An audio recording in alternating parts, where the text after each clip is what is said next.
Mehwish from the US. Assalamu alaikum wa rahmatullahi wa barakatuh. Wa alaikum assalam wa rahmatullahi wa barakatuh. So, Sheikh, I am asking this question from a man's perspective and for the benefit of the Ummah. A man was given only 30 minutes for a marriage interview, and he feels like he was unable to ask all of his questions. So he's requesting the father to give him 2 or 3 more meetings with the girl, as so many so-called scholars here in the West say that this is permissible. His thinking might be, how is he supposed to base his entire life decision based off just 30 minutes? So is it permissible in Islam to allow this? Jazakumullahu khairan. Wa jazakum. First of all, if we go back to our references, the Qur'an and the Sunnah, we will find that it is highly recommended to have this initial interview where the two can exchange glances and look at one another.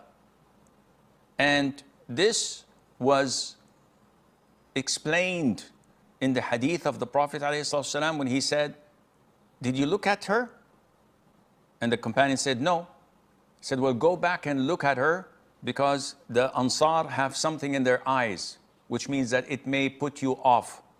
So instead of going through the marriage and the whole 9 yards and then end up looking at her and not liking what you see, no, Islam puts this interview for them to look at one another. As mentioned in another hadith, the Prophet recommended this and said, whoever is interested in marrying someone, he should look at her, because this would put some love, some attraction, some chemistry between them. So the purpose of this initial interview is to find that there is no resentment, that there is some sort of attraction and chemistry between them. It's just the look. So when you sit with someone, you sit with them with the intention to look at them and see whether you like what you see or not. Some people, subhanallah, the moment they look at those whom they're proposing to, whether man or woman, they find resentment and dislike, discomfort. So khalas, they pull the plug in, it's over. While others, and this is the vast majority of people, find some sort of attraction, not only physically, but it is a face you feel comfortable with, the personality, the vibes you're getting is positive.